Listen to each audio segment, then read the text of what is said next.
Hello everyone, कैसे आप सब। मेरा नाम अंशुल है और मैं आपका बहुत स्वागत करता हूं ज्ञानम के ऑनलाइन चैनल के ऊपर। आज एक ऐसे मुद्दे को मैं डिस्कस करने जा रहा हूं जो सामाजिक तौर पर अभी तक हम लोग अपना नहीं पाए हैं, जिसके ऊपर पिछले कुछ सालों से बहुत ज़्यादा डिबेट हो रही है। ये सब हमारे समाज का हिस्सा है, बट उस समाज के आगे बहुत सारे क्वेश्चन मार्क्स लगे हुए हैं। आज उस सवाल को देखेंगे, उस सवाल के जवाब ढूंढेंगे और एक ओपन डिस्कशन करेंगे कि क्या ये जो मुद्दा है जिसके बारे में हम बात करने लगे, क्या ये डिस्कस किया जाना ज़रूरी नहीं है।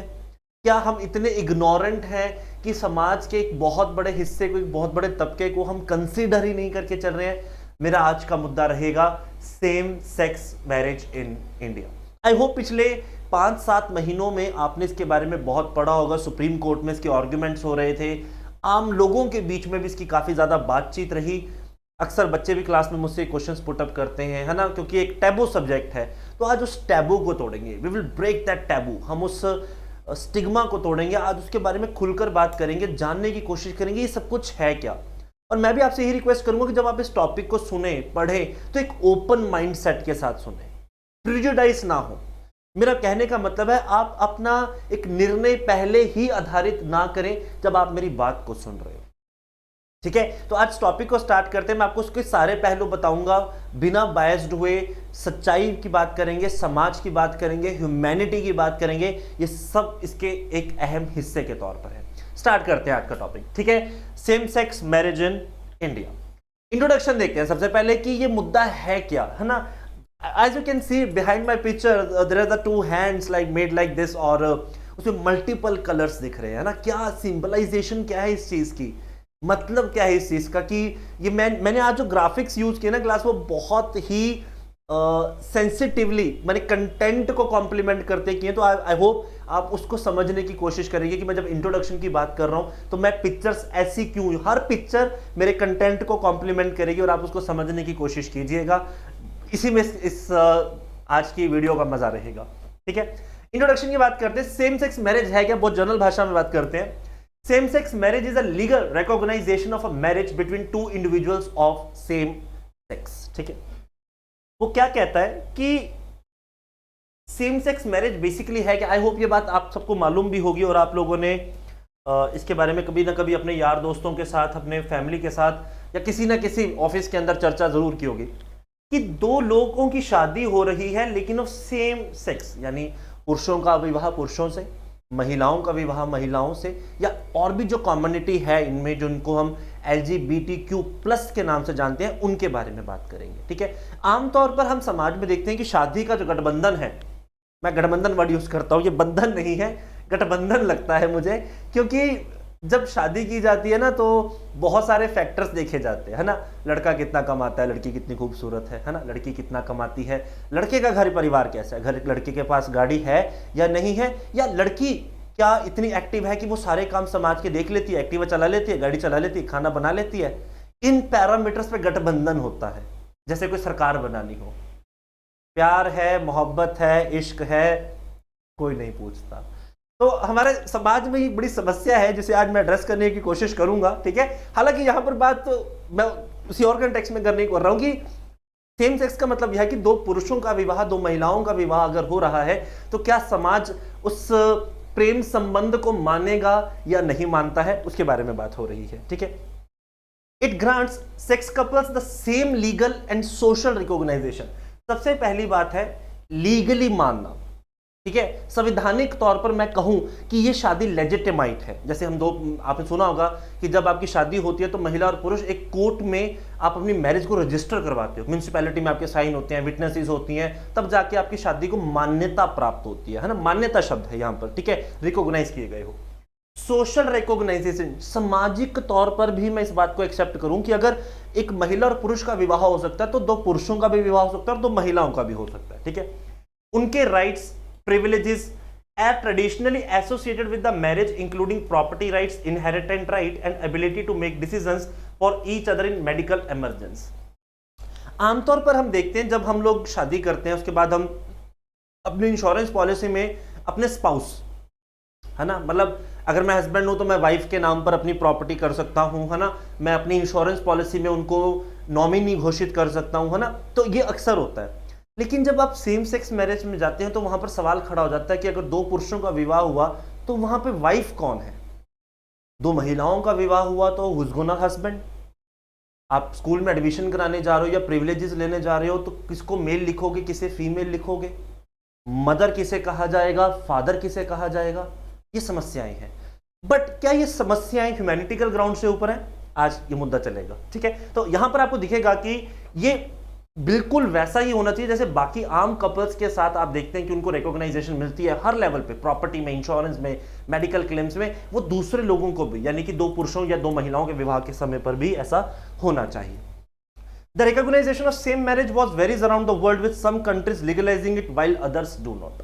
अभी भी आप देखेंगे कि दुनिया, समाज, मुल्क बटे हुए हैं कि इसे मान्यता देनी है या नहीं देनी। इसके पीछे बहुत सारे रीजंस हैं, रिलीजियस हैं, कल्चरल्स हैं, बिलीव्स हैं, है ना। उसके हिसाब से हम लोग देखते हैं कि कुछ मुल्कों में इसे आज़ादी के तौर पर हाँ भी की गई है और कई जगहों पे इसे धर्म का नाम दिया गया है, कल्चर का नाम दिया गया, जहां पर इस आज़ादी को गला घोटकर मारा भी गया है। तो आपको दिखेगा कि कहीं पर इसे रखा भी गया है, कहीं पर इसे नहीं भी रखा गया, है ना। सबकी अपनी अपनी विचारधाराएं हैं। जिन्होंने रखा है वो भी स्वतंत्र है, जिन्होंने नहीं रखा वो भी स्वतंत्र है इस बात को मानने के लिए कि हम इसे मान्यता देंगे या नहीं देंगे। प्राकृतिक है या नहीं है, नेचुरल है, अननेचुरल है, उसे डिसाइड करने का अधिकार भी सबके पास है।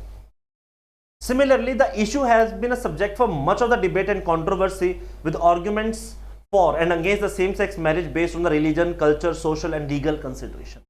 आज इसी में तो बात होनी है कि क्या आर्ग्यूमेंट्स इनके फेवर में जाते हैं और कौन से आर्ग्यूमेंट इसके ऑपोजिशन में जाते हैं। धार्मिक तौर पर, सामाजिक तौर पर, न्याय व्यवस्था के अनुसार हम इन सब मुद्दों को धीरे धीरे करके टच करेंगे और जानने की कोशिश करेंगे कि इस टॉपिक के अंदर क्या है और क्या होना चाहिए, क्या नहीं होना चाहिए, उस सब के बारे में बात होगी, ठीक है। आई होप आपको बेसिक्स क्लियर हुए होंगे कि मैं आज क्या करवाने की कोशिश कर रहा हूं इसमें, ठीक है।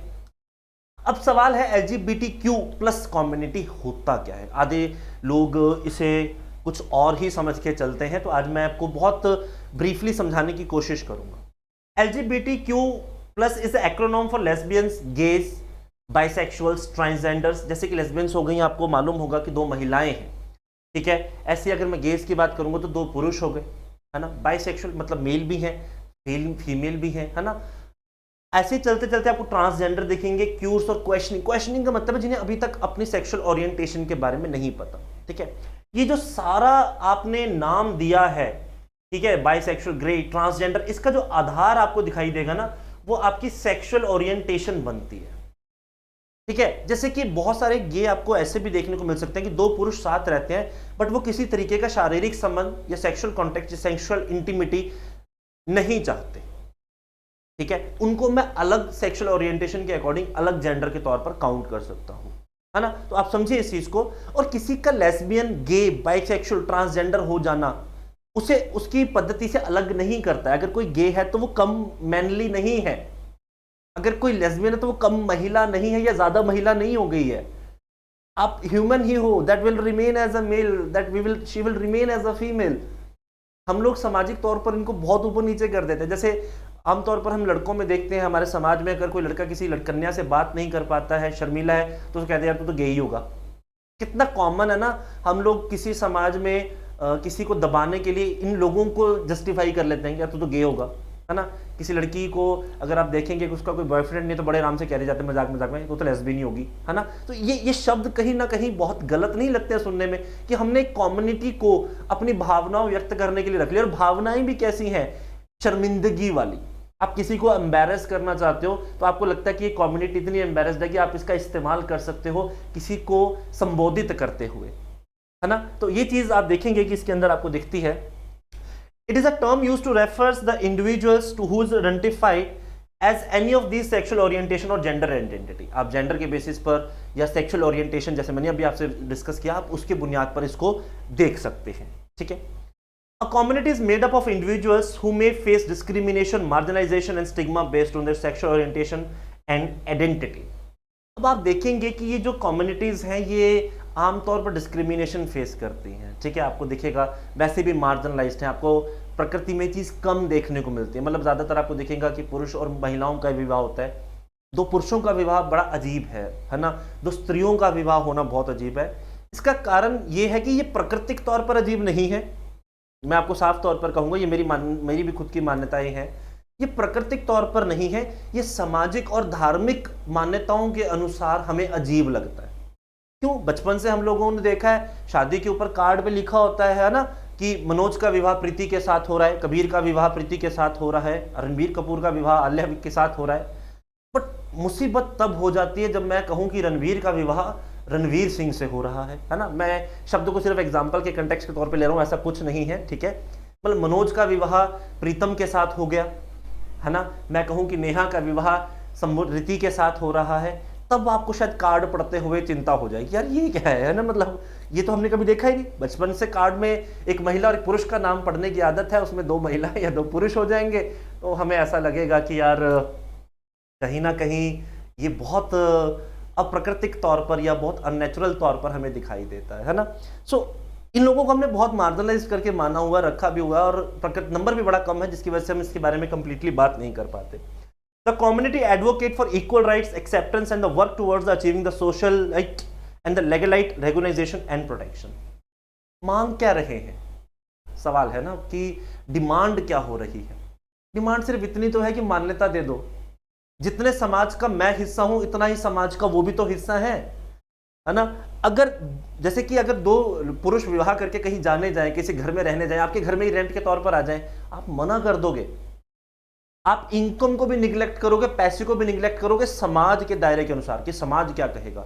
इसने 2 पुरुषों को घर में जगह दे रखी है, 2 महिलाओं को जगह दे रखी है, समाज जीना दूभर कर देता है, ठीक है। तो आपको देखेगा कि वो लोग इसी रिकॉग्नाइजेशन की बात करते हैं कि normalise this stuff, it is very common, it should be very natural, it should be very acceptable towards the society in the form of legal, religious aspects and the social aspect। तो उसी की आपको दिखेगा कि ये community क्या यहाँ पर करती है, डिमांड करती है, ठीक है।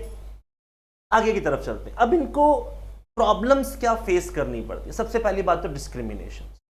आपको लगता है कि गे पुरुष ही नहीं है, लेस्बियन पुरुष ही, महिला ही नहीं है, ट्रांसजेंडर आप अदर्स में काउंट कर देते हो, जिसको आप महिला पुरुष कहीं पे काउंट नहीं करते, बाइसेक्सुअल्स को तो आप स्टिग्मा ही मान लेते हो कि ये कैसा एक सेक्सुअल ओरिएंटेशन है कि आपको महिलाओं में भी उतनी ही रुचि है जितनी कि आपको पुरुषों में है ना। तो ये डिस्क्रिमिनेशन ये हर बार फेस करते हैं। सोशल स्टिग्मा भी इसी के साथ जुड़ता है, समाज इसे धब्बा मानती है। क्या आज भी हम इतने ओपन हो चुके हैं कि कोई व्यक्ति या कोई बच्चा अपने पेरेंट्स से इस बारे में खुल के बात कर सके कि mom I have a inclination towards a boy and maybe I have a inclination towards a girl. आप देख सकते हैं यहाँ 2 महिलाएं हैं, है ना, 2 महिलाएं अगर साथ हैं तो उन्हें ये सब चीजें फेस करनी पड़ेंगी। यहाँ 2 पुरुष भी होते तब भी उनके साथ सेम होता है, ऐसा नहीं है कि उनके साथ नहीं होता। Lack of legal protection, legally तो कुछ है ही नहीं, बल्कि क्रिमिनलाइज किया हुआ है। कई कंट्रीज में अगर 2 पुरुष एक साथ हैं, जैसे कि कुछ इस्लामिक कंट्रीज में रूल ये इतने टफ हैं कि समलैंगिकता, यानी कि अगर आप सेम सेक्सुअल ओरिएंटेशन में हो, it will be a heinous crime. आपको बहुत हार्ड पनिशमेंट्स उस केस में देखने को मिल सकती हैं। हेल्थ इश्यूज, अब बहुत बार देखा जाता है कि सेक्सुअल ओरिएंटेड डिसीज जो होते हैं, जैसे HIV हैं, साइफिलिसिस वगैरह हैं, गोनोहोरियाज हैं, तो आपको दिखेगा कि उसके अंदर भी ये जो हेल्थ इश्यूज इन लोगों को आते हैं उसके बारे में भी समाज बहुत चर्चा करता है। ये किसी के साथ भी हो सकता है यार, ये महिलाओं और पुरुषों के सेक्सुअल ओरिएंटेशन के टाइम पर भी हो सकता है, लेकिन ज्यादा स्टिग्मा किनके साथ जोड़ दिया जाता है, इन कम्युनिटीज के साथ, है ना। अब जब इन्हें ये हेल्थ इश्यूज होते हैं तो आप देखेंगे कि बहुत बार ये जो डिस्क्रिमिनेशन फेस की गई है, सोशल स्टिग्मा फेस किया गया है, तो इनको मेंटल प्रॉब्लम्स भी होती हैं। They started to go for substance abuse, drugs लेना, नशे करना, है ना। समाज में अपने आप को साबित करने के लिए, अपनी आइडेंटिटी बनाए रखने के लिए, सरवाइव करने के लिए आप खुद को यकीन दिलाते रहते हो। कितनी बड़ी प्रॉब्लम है ना मेंटल प्रॉब्लम, है ना। हम बात ही नहीं करते। पेट में दर्द हो सकता है, सिर में दर्द हो सकता है, कैंसर हो सकता है, बट मेंटल प्रॉब्लम खुसफुस शुरू हो जाती है, पागल हो गया, एंजाइटी है ना। कितनी अजीब बात नहीं है, मतलब दिमाग जैसे शरीर का हिस्सा ही ना हो। और अगर ये दिमाग मेरा परेशान हो सकता तो यार उस व्यक्ति के साथ क्या होता होगा जो रोज डिस्क्रिमिनेशन फेस करता है, जो रोज स्टिग्मास फेस करता है, जिसे देखकर लोग पीठ पीछे हंसने लग जाते हैं। उसको मालूम है यार वो ऐसा नहीं है कि अंधा बहरा है, मैं बार बार बोल रहा हूँ वो इंसान ही है, एलियन नहीं है, जादू नहीं है क्रिश वाले तुम्हारे, है ना। बट वो उस वजह से आपको दिखेगा कि उनको जो हेल्थ केयर का एक्सेस है वो भी लिमिटेड हो जाता है। कई लोग, कि डॉक्टर्स भी अभी तक इस बात को पूरी तरह से एक्सेप्ट नहीं कर पाए। बहुत लोग ऐसे हैं जो इसमें बहुत खुलकर आगे भी आए हैं, लोगों की हेल्प कर रहे हैं, उन्हें इस मेंटल प्रॉब्लम से बाहर निकलने में मदद भी कर रहे हैं, बट ये अभी भी यूनिवर्सल नहीं है, ये नंबर अभी भी बहुत मार्जिनलाइज्ड है। फिर आपको दिखेगा कि सबसे बड़ी समस्या फैमिली रिजेक्शन। एक माँ बचपन से हमेशा वो खाना बनाती है जो बच्चे को पसंद होता है। एक बाप हमेशा अपने बच्चे को वैसे ही कपड़े लेकर देता है, वैसे ही स्कूल में पढ़ाता है, वैसी एजुकेशन देता है जैसा बच्चा चाहता है ना। लेकिन जब बात विवाह की आती है, ये मैं मेल फीमेल में भी बोल रहा हूं, जब विवाह की बात आती है ना, तो जात पात सब सामने आ जाता है।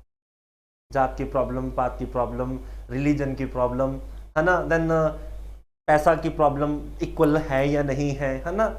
मतलब कोई बात नहीं करता कि प्रेम है या नहीं है ना। आज हिंदुस्तान में अगर डिवोर्स के लिए एक बार कह दिया जाए ना कि आज मौका है, आज के दिन में आप 1 मिनट में डिवोर्स ले सकते हैं, ये ऑफर सिर्फ अगले 15 घंटे तक वैलिड रहेगा, हिंदुस्तान की 60-70% शादियां टूट जाएंगी, मैं लिख के दे सकता हूं। बहुत सारे लोग शादियों को सिर्फ इसलिए जारी कर रहे हैं क्योंकि समाज उनको देख रहा है। बहुत लोग इसके पिंजरे को तोड़ के निकल भी जाते हैं, बट ज़्यादातर लोग पिंजरे में ही है, क्योंकि आप अगर ये स्टेप उठाते हो तो आपकी फैमिलीज को एम्बेरसमेंट फेस करनी पड़ती है, आपके छोटे भाई बहनों को वो फेस करना पड़ता है। तो आप कई बार ऐसे ही करते रहते हो ना। आपके बड़े भाई बहन जिनकी शादियां हो चुकी हैं, उनके भी रिलेशंस खराब होते हैं, क्योंकि वो कहेंगे अच्छा डिवोर्स होके बैठ गई है या डिवोर्स होके बैठ गया है ना। वही खुसफुस शुरू हो जाती है।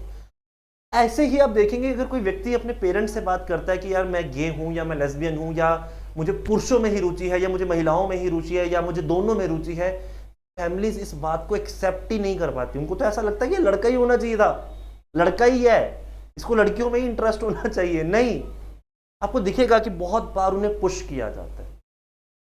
ऐसे केसेस में देखेंगे कि बच्चे होमलेस हो जाते हैं, समाज में रहने की जगह नहीं मिलती, है ना। तो मतलब मेरा सवाल यही है कि जिन्होंने आपको पैदा किया, सबसे पहली बात तो आपको वो ही नहीं समझ पाए, तो मैं समाज से उम्मीद लगाना मेरी बड़ी बेवकूफ़ी है। तो अगर मुझे समाज से एक्सेप्टेंस मिल भी गई तो back in my head I will always ever regret कि my parents hasn't accepted me. ये प्रेम विवाह में भी देखा गया है। अगर महिलाओं पुरुषों के प्रेम विवाह होते हैं तो वहाँ पर भी बहुत सारे एक मेंटल स्टिग्मास कपल्स कैरी करते हैं। जब अपनी मर्जी से शादी करते हैं वो गिल्ट में रहते हैं, रिग्रेट में रहते हैं, और कई बार उन लोगों के लड़ाई झगड़े का एक कारण भी यही बैक ऑफ द हेड रहता है ना, तुम्हारे लिए मैं घर छोड़ के आई थी या तुम्हारे लिए मैंने घर छोड़ा है, तो वो रहता है, वो शादी विवाह को खराब भी करता है ना। तो family rejection is a problem. Employment discrimination, लोग काम पे नहीं रखेंगे, है ना। अभी मुझे ऐसा लगता है कि बॉलीवुड ही एक ऐसी इंडस्ट्री है फिलहाल जो मेरे मद्देनजर में आती है जहां पे लोगों ने इस बात को खुल के एक्सेप्ट कर लिया है। एम्प्लॉयमेंट पॉइंट ऑफ व्यू से भी, अपने सोशल एरिया, जो उनका बॉलीवुड का अपना सोशल एरिया, वहाँ पर भी इसमें ज़्यादा एक्सेप्टेंस देखने को मिल रही है। हायर क्लास सोसाइटीज़ के अंदर, मिडिल क्लास और लोअर में अभी तक इतनी इसके बारे में बात नहीं हुई है। लिमिटेड लीगल रिकॉग्नाइजेशन, अभी तक भी भारत के अंदर कोई ऐसे कानून नहीं बने हैं कि जिनकी वजह से मैं इन्हें लीगली एक्सेप्ट कर सकूं कि हाँ ये जो हो रहा है वो सही है, ठीक है, या उसको जो प्रोटेक्शन देनी है उसके बारे में बात नहीं। अब मैं कल्चरल कॉन्टेक्स्ट की बात करूं तो आप लोग आमतौर पर हिंदू मैरिज में देखते हैं कि जब महिलाओं के हाथ में मेहंदी लगती है तो उनके हाथों में आप देखते हैं कि एक तरफ पुरुष का नाम लिखा जाता है, एक तरफ महिलाओं का नाम लिखा जाता है, ठीक है ना।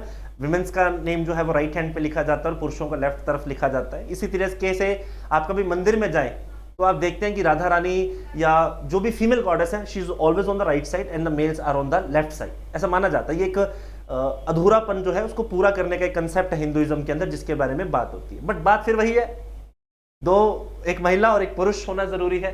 तो आपको दिखेगा कि अगर मैं स्पेशली बात करूं सेम सेक्स मैरिज के अंदर, तो इंडिया जैसे कंट्रीज के अंदर जहां कल्चरल्स बहुत डीप रूटेड है ना, इतने सालों में हमें इतने लोगों ने इन्वेड किया, कल्चरल चेंजेस आने शुरू हुए, लेकिन स्टिल कुछ मान्यताएं ऐसी है जो भारत से कभी नहीं गई। नॉलेज का गढ़ है मेरा मुल्क, मैं चीख के दुनिया में कहीं पर बोल सकता हूँ, जितनी नॉलेज हमारे पास है दुनिया में कहीं नहीं होगी। किसी मुद्दे के ऊपर बात कर लो यार हमसे, हम ऐसे नहीं है कि तुम कल को कहोगे पीठ दिखा के भाग जाएंगे। चैलेंज के साथ बोल सकता हूँ, पूरी दुनिया में कहीं पर भी बात करनी है तो आइए भारत, आपको हर तरीके की नॉलेज मिलेगी। लेकिन इसी के अंदर दिखेगा कि इसका कारण क्या है कि जो कल्चरल रूट्स है, जो नॉलेज के रूट्स है, वो हमारे बहुत डीप है। जैसे मैं हिंदुइज्म की बात करूं तो बहुत वाइडली प्रैक्टिस क्या है मैरिजेस के अंदर कि एक पवित्र गठबंधन माना जाता है। मैं फिर बंधन शब्द का इस्तेमाल नहीं करूंगा, गठबंधन का ही करूंगा, कि एक बहुत पवित्र गठबंधन माना जाता है एक महिला और पुरुष के बीच में विवाह का होना। Similarly, in the Islam, same-sex relationships are not recognized as legitimate and are considered as sinful. और अगर मैं इस्लाम की बात करूं, शरीयत की बात करूं, तो इस्लाम भी इस बात को मान्यता नहीं देता। वो इसे एक गुनाह के तौर पर देखता है कि आप शादी नहीं करवा सकते, समलैंगिकता नहीं हो सकती है। अगर मैं अब इंडिया की हिस्ट्री और डीप रूट्स में ही जाने की बात करूं, तो आपको दिखेगा कि जो एंशियंट्स हमारे किताबें लिखी गई हैं, ठीक है, जैसे कि कामसूत्र, वात्स्यायन ने जब पहली दूसरी सदी के अंदर इस किताब को लिखा था, तो उसमें सेम सेक्स रिलेशनशिप के बारे में बात की और बड़ी पॉजिटिवली बात की है। ऐसा नहीं है कि इसके ऊपर स्टिग्मा के तौर पर बात की गई है, उसके बारे में बहुत खुल के बात की गई है कि इसका होना उतना ही संभव है जितना एक पुरुष और महिला का, यानी अगर एक महिला और पुरुष प्यार में हो सकते हैं तो उतना ही संभव है कि दो पुरुष भी हो सकते हैं, दो महिलाएं भी हो सकते हैं, है ना। ये बहुत नेचुरल है, बहुत नेचुरल है। जैसे कि हम अपने घर परिवार में हैं, क्या मुझे अपने पिता से प्रेम नहीं होगा? क्या मेरी सिस्टर को मेरी मदर से प्रेम नहीं होगा? लेकिन उसमें ना हम डिफाइन कर देते हैं, मातृ प्रेम है, पितृ प्रेम है ना, पिता का प्यार है, माता का प्यार है ना, दो बहनों के बीच में प्यार है, दो भाइयों के बीच, दो लड़कों के बीच में दोस्ती वाला भी प्यार हो सकता है, दो महिलाओं के बीच में दोस्ती वाला प्यार हो सकता है ना। लेकिन जब इनके सिनोनिम्स या प्रीफिक्स वगैरह हट जाते हैं, तो सिर्फ जब प्रेम शब्द बचता है ना, जब सिर्फ ये कहा जाए कि दो लड़कों के बीच में प्रेम है, दो महिलाओं के बीच में प्रेम है, तो समस्या खड़ी हो जाती है। हम खुद के दी हुई बातों को ही काउंटर करना शुरू कर देते हैं। तो आपको दिखेगा जैसे कि भारत के अंदर आप there is a community that is the, जिन्हें हम हिजड़ा कम्युनिटी का एक कहते हैं, है ना, बड़ी रिकॉग्नाइज्ड कम्युनिटी हमारे समाज के, बड़ा एक अभिन्न सा हिस्सा है ये, ठीक है। हम लोग डिस्क्रिमिनेटेड जरूर है, लेकिन हमारे घर में खुशियां आती हैं, हम सबसे पहले इन्हीं को न्योता देते हैं। हमें दुआएं देने वाले सबसे पहले लोग यही होते हैं, हमारे त्योहारों में आने वाले, खुशियां मनाने वाले सबसे पहले लोग यही होते हैं, लेकिन हम ही इनको समाज का हिस्सा नहीं मानते, है ना। तो आपको दिखेगा कि ये कम्युनिटी का इंडियन सोसाइटी में होना, ये अपने आप में बता रहा है कि यार ये बहुत बड़ा हिस्सा है हमारे समाज का। ऐसा नहीं है कि आज आप इसके बारे में बात करो तो आज ही पैदा हुए हैं, ये बहुत पुराना है, कल्चरल है यार, मतलब 4-5 हज़ार साल पुरानी बातें हैं, ये आज की नहीं है, ठीक है जी। चलिए आगे की तरफ मूव करते हैं और देखते हैं कि ये आर्ग्यूमेंट्स जो इसके फेवर में जाते हैं, ठीक है, कि सेम सेक्स मैरिज होनी चाहिए नहीं होनी चाहिए, उसके आर्ग्यूमेंट्स और फेवर अगेंस्ट देखते हैं हम लोग।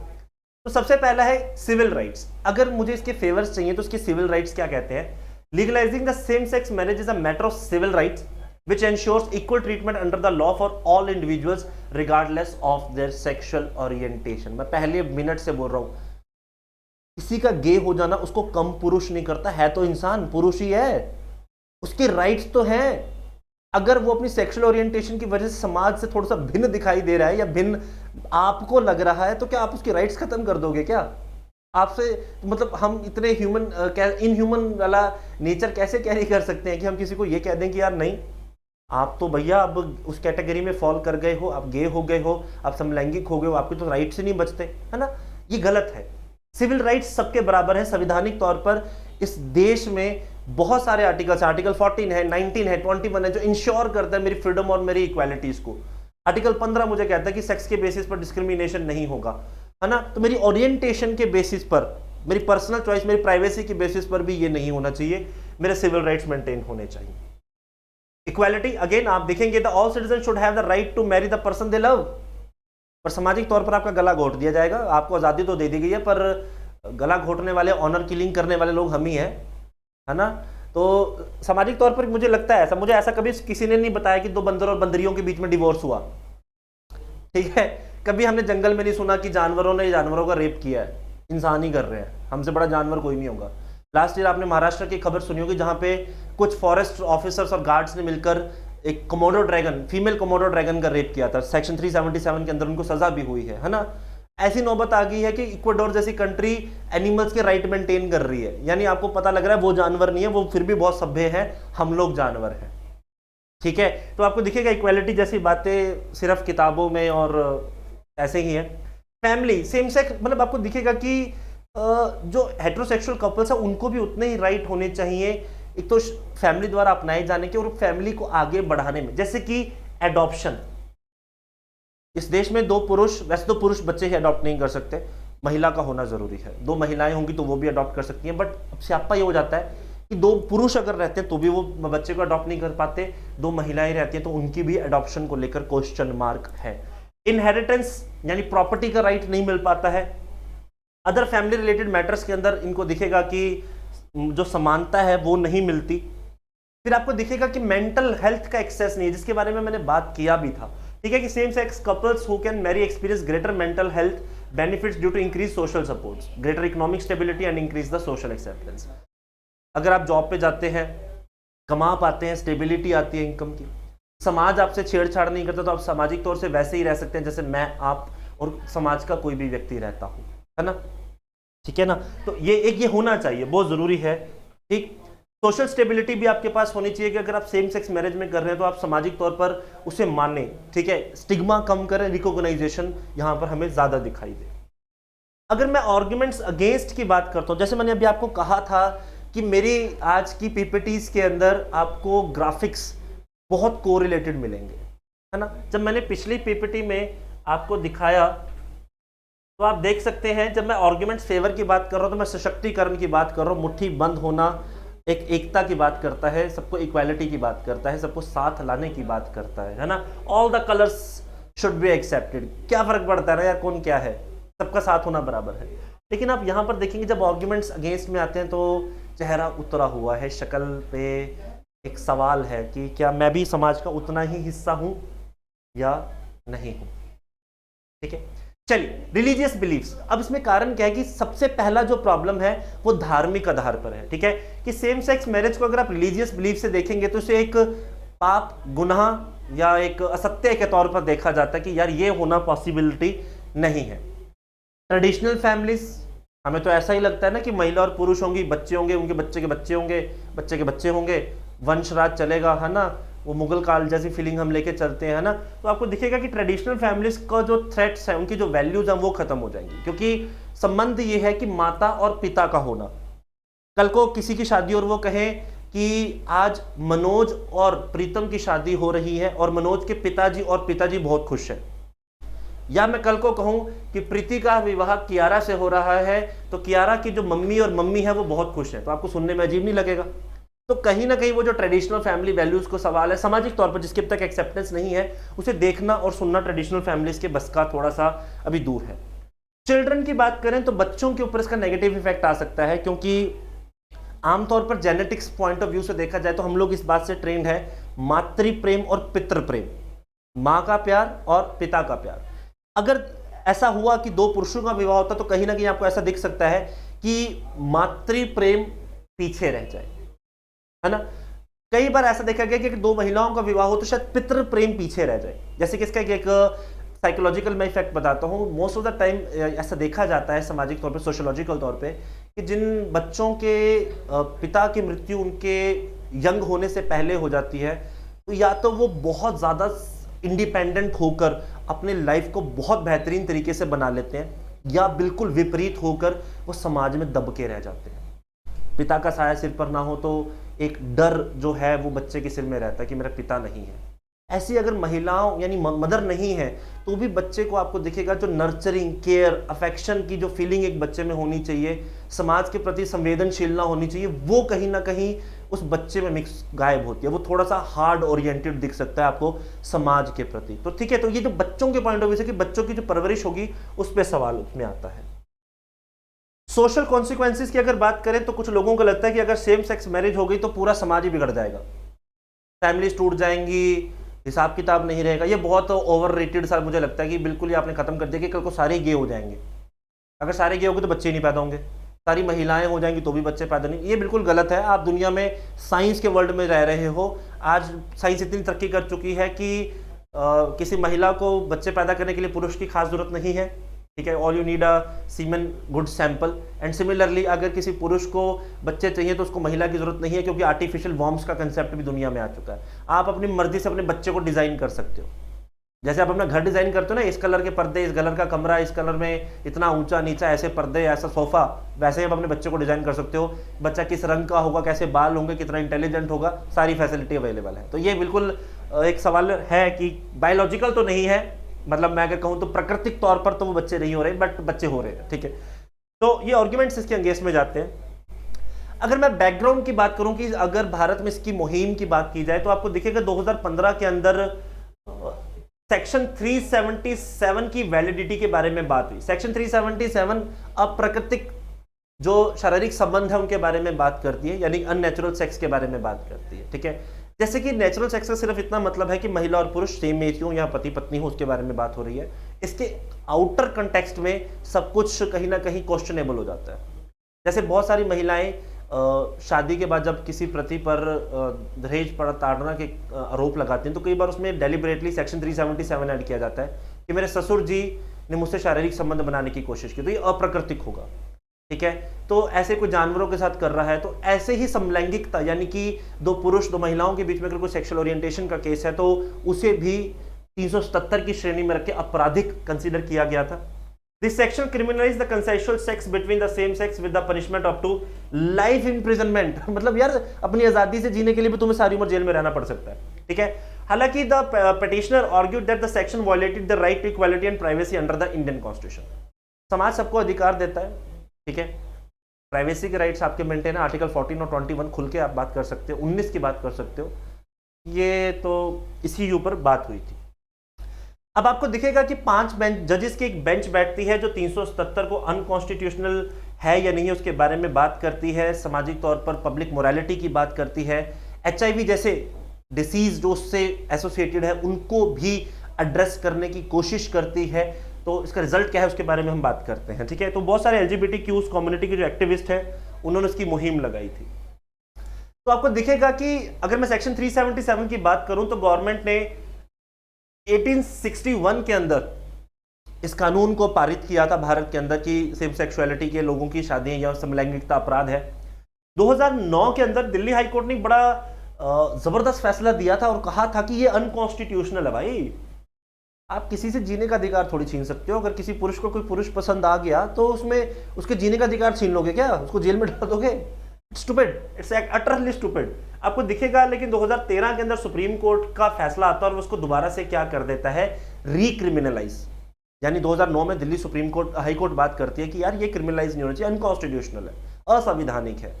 लेकिन आपको दिखेगा उसके बाद इसके ऊपर फिर से बात होती है और इसे क्या कह दिया जाता है, सुप्रीम कोर्ट इसे क्या कहती है कि ये क्रिमिनलाइज है, ये क्रिमिनल केस है। फिर आपको दिखेगा 2017 के अंदर ही supreme court right to privacy को फंडामेंटल राइट मानते हुए एक डिसीजन देती है और चैलेंज जो सेक्शन 377 उसके ऊपर बात होती है और कुछ समय बाद आपको दिखता है कि इसे डीक्रिमिनलाइज किया जाता है। लीगलाइज तो अभी भी नहीं किया गया है क्लास, डीक्रिमिनलाइज की बात हुई, सेम सेक्स को लीगलाइज करने को लेकर बहस चल रही है। ठीक है, तो आपको दिखेगा कि 2018 के अंदर बहुत सारी कम्युनिटीज के फैसले को सुनते हुए सुप्रीम कोर्ट इस बात को मान्यता देती है कि इसे आप डीक्रिमिनलाइज कीजिए। लीगलाइज की बात अभी दूर है। डीक्रिमिनलाइज का मतलब है कि पहले जो आपको लाइफ इंप्रिजनमेंट हो रही थी, आपको समलैंगिकता को एक अपराध माना गया था, उसे अब अपराध की श्रेणी से बाहर रखा जाएगा। ठीक है जी। तो अगर मैं अब इसके आगे की बात करूं, वे अहेड कि होना क्या चाहिए, है ना, इसका सोल्यूशन क्या है, अगर बात करी जाए तो खाली प्रॉब्लम बता के छोड़ दूंगा तो वो भी तो समस्या है। सबसे पहली बात एजुकेशन एंड अवेयरनेस। बताओ, बच्चों को बताओ, स्कूल्स में बताओ, कॉलेजेस में बताओ, शिक्षा दो, जानो, ताकि समाज प्रिजुडाइज ना हो। जैसे मैंने आपको स्टार्टिंग में बोला कि हम किसी को वैसे ही बोलते हैं यार तो गे है ना, मतलब कितने भद्दे हैं हम लोग यार। मैं कई बार सोचता हूँ कि इंसान से ज्यादा भद्दा या जानवर कोई हो नहीं सकता। हम जाति सूचक होकर गालियां देते हैं, हम जाति सूचक होकर किसी को अभद्र शब्द कहते हैं, हम किसी की सेक्सुअल ओरिएंटेशन के बेसिस पर उसे एम्बेरस करने की कोशिश करते हैं। तो ये बहुत बड़ी घिनौनी बात है अगर मैं समाज में इंसान की बात करूं तो। ठीक है, एडवोकेसी, अब आपको इसके बारे में बात करनी भी पड़ेगी, समाज के बीच में जाना पड़ेगा, इसके राइट्स के बारे में। ह्यूमैनिटिकल ग्राउंड्स इसके बताने जरूरी है। Sexual orientation is very secondary, first is humanitical grounds. ठीक है जी। फर्दर लीगल फ्रेमवर्क, एक ऐसा कानून तैयार होना चाहिए जिसके अंदर इनके बारे में, इनके राइट्स के बारे में बात हो और इनके राइट्स को प्रिजर्व किया जाए। खाली राइट्स बनाने नहीं है, राइट्स प्रिजर्व होने भी बहुत जरूरी है। ठीक है, कंसल्टेशन, आप बात कीजिए इनके बारे में। ठीक है, जब लीगल फ्रेमवर्क हो रहा है तो धार्मिक लोगों को बिठाइए, सामाजिक लोगों को बिठाइए, उनको बोलिए, इसका कंक्लूजन निकालिए। यार ऐसे मत छोड़ दो, ये आपने तो कह दिया अपराध है, तो क्यों अपराध है भाई, उसके बारे में बात भी तो कर लो। कह देने से हो थोड़ी जाता है। कल को मैं किसी के पे आरोप लगा दूं या तो शक्ल से टेररिस्ट लगता है, वो टेररिस्ट हो थोड़ी गया। बातचीत तो करो, समाधान तो निकालो, बट समाधान निकालने से पहले प्रिजुडाइज हो जाते हैं हम लोग। ठीक है। बैलेंसिंग इंटरेस्ट, आप इस इंटरेस्ट के ऊपर भी बात कीजिए, ठीक है। बैलेंस का मेरा यहां पर मतलब है, मैं सिर्फ ये नहीं कहता हूं कि फेवर ही है, कुछ आर्गुमेंट्स भी बहुत स्ट्रांग हैं, उन आर्गुमेंट्स को भी बैलेंस करो। समाज का बैलेंस बना रहना भी बहुत जरूरी है। ऐसा नहीं है कि आप एक के पक्ष में चले जाएं, पक्षपात नहीं कह रहा हूं मैं किसी भी फॉर्म में, बैलेंस बनना बहुत जरूरी है। समाज के अंदर जो फैमिली मैटर्स हैं, चिल्ड्रंस के मैटर, उनको भी एड्रेस करना जरूरी है, जो मैंने अभी आपसे डिस्कस किए, ठीक है। फिर आपको दिखेगा कि जो लॉज बने हैं, कंसल्टेशन हुई है, बैलेंसिंग हुई है, उसे मॉनिटर भी किया जाए, इवेल्युएट भी किया जाए, ताकि इसके ऊपर एक बेटर कंक्लूजन निकले, एक बेटर रिजल्ट निकलकर सामने आए, ताकि हम समाज में इंसान पहले कहलाएं, महिला पुरुष होना सेकेंडरी है, पहले नंबर पे हम इंसान हैं, पहले इंसान कहलवा लें, फिर देखेंगे क्या कहलवाना है खुद को, है ना। तो वो बात यहां पर हो रही है। अगर कंक्लूजन की बात की जाए तो ऐसा माना जाता है यार कि किसी भी प्रोग्रेसिव नेशन के अंदर डाइवर्सिटी को एक्सेप्ट करने की, चाहे वो माइनॉरिटीज की हो या मैं कहूँ मार्जिनाइज लोगों की हो, जब तक उनके बारे में बात नहीं होती ना, तब तक किसी मुल्क की तरक्की नहीं होती। मेजोरिटी दुनिया को रूल तो कर सकती है, लेकिन मेजोरिटी दुनिया में खुशियां ला सकती है, मेजोरिटी सब कुछ कर सकती है, ये गलत है यार। जब तक मेजोरिटी माइनॉरिटी को एक्सेप्ट नहीं करेगी ना, तब तक कुछ नहीं होगा, ठीक है। लीगलाइजिंग सेम सेक्स मैरिज में pave a way of generation to come and become a big step towards the reclaiming the diverse multicultural and inclusive civilisation that India has always been. हम इसका हिस्सा रहे हैं। कुछ समय के लिए अंग्रेजों के आने पे हमने इसको बाहर निकाल दिया, या आप कहें कि उससे पहले जो इन्वेजन्स भारत में, उसकी वजह से ये बाहर चला गया। ये भारत का बड़ा अभिन्न सा हिस्सा रहा है। The government should strike a balance between the individual rights, social cohesiveness, taking into account a unique culture and the social context of India. Bharat सरकार को इसका संज्ञान लेना चाहिए। फिलहाल अगर मैं सुप्रीम कोर्ट के दायरे में बात करूं तो आपको दिखेगा कि भारत सरकार इसके अगेंस्ट थी कि ये होना नहीं चाहिए, बट एक प्रोग्रेसिव वे से, एक खुले तौर पे अगर ये सोचे तो ये भारत का ही अभिन्न हिस्सा है, इसके ऊपर बात होनी चाहिए, ठीक है। सो इसी के साथ मैं आज का लेक्चर खत्म करता हूं और आपको फ्री छोड़ता हूं। मैं चाहूंगा कि कमेंट सेक्शन के अंदर आप सब लोग अपनी विचारधाराएं लिखें, ठीक है। बिल्कुल ओपन है, कोई डिबेट नहीं है, कोई आर्ग्यूमेंट नहीं है कि मैं आपसे कहूं कि मुझे आपकी विचारधाराओं से प्रॉब्लम है या आपको मेरी से प्रॉब्लम है। स्वतंत्र देश में रहते हैं, डेमोक्रेसी इस देश में है, दुनिया में हो ना हो। मैं हमेशा अपनी क्लास में कहता हूं कि मेरी क्लास में डेमोक्रेसी है। तो मेरे इस वीडियो के नीचे जो यूट्यूब के कमेंट है वहां भी डेमोक्रेसी है। आप अपने कमेंट्स खुल के लिख सकते हैं, अपनी विचारधाराओं को प्रकट कर सकते हैं। आप पक्ष में हैं, विपक्ष में हैं, वो भी खुल के कहिए, उसे पर्सनल नहीं लिया जाएगा। और मैं भी चाहूंगा कि आप पर्सनल होकर आंसर ना दें, एक खुले तौर पे, एक खुले दिमाग से आंसर दें, ठीक है। For more information you can join us on Instagram, YouTube and Telegram channels, and I will bring back you another interesting topic so that हम अपने सामाजिक दायरे के बारे में और जानकारी प्राप्त कर सकें। Till then take care of yourself everybody, bye bye, God bless you all.